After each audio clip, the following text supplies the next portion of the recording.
Never thought I'd be doing one of these videos, but here I am. So this is the first winter I've actually had a lifted truck.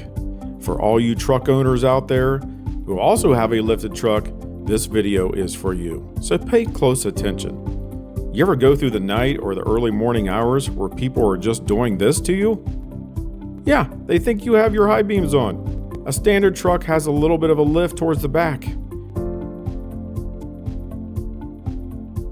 You'll see the incline at the back of the truck. It is not level.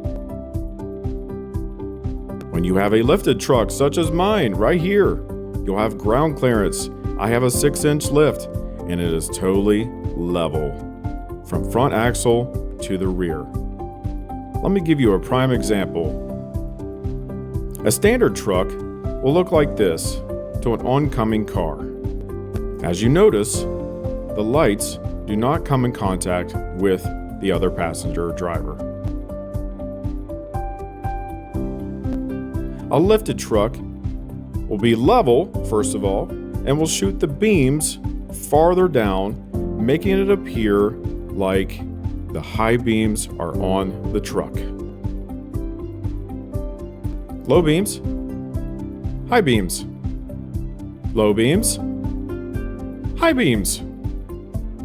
So if you see 4 lights on my truck as I'm coming towards you, I don't have my high beams on.